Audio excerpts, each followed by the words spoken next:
Okay, so Koei Tecmo just announced an AI chat RPG based on Atelier Ritza, and somehow it manages to both be predictable and depressing at the same time. Let's get into it. Shoutouts to Polygon for the article. Before we get into this though, I would politely ask that you like and subscribe if you are sick and tired of AI seeping into everything that you love.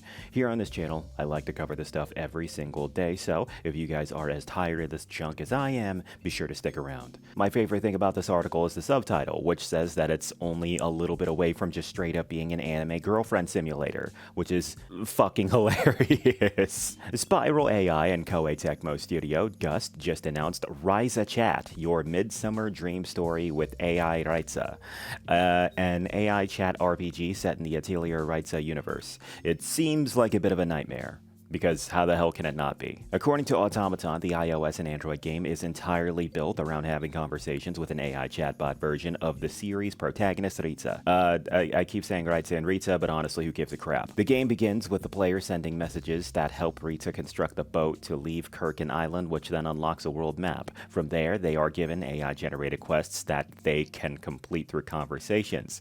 The game apparently features exploration, material gathering, combat synthesis, and construction alongside the cast of characters from the original Ryza trilogy. There is also a chat mode that allows players to talk with Ryza directly, and she can make different facial expressions and gestures in response to conversations.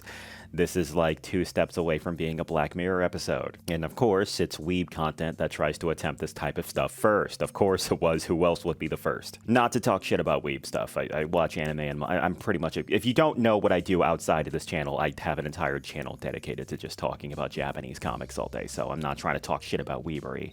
It's like 80% of my life right now. But anyway, this is the degenerate weebery, okay? That's all I'm saying. And Koei Tecmo recently announced that it was partnering with Spiral AI, a Japanese tech startup behind LLM Geppetto 2. The LLM was revealed as a way to safely deliver Japanese IPs to the world. As for Ryza Chat, Spiral AI has said that the game was designed with measures to ensure the responsible use of AI. Yeah, nothing bad's gonna come from this. People aren't gonna say weird shit to the fucking AI version of a freaking big boob anime girl. Nothing bad is gonna happen. The company promised that it won't include AI generated video or images in the game, and that all illustrations, character portraits, promotional recordings, promotional videos, and key visuals were created by human artists, which is nice, but they could easily just be lying or just making that shit up. Spiral AI promised that the revenue from the game will be shared with contributors like the illustrators, voice actors, and IP holders in the form of royalties. Which, again, they could be telling the truth, but there's nothing set in stone on contract that they're saying here, so they could easily just be talking out of their ass just to make themselves look good for press. And that has happened countless times with these AI stories that I've been covering daily so far. So,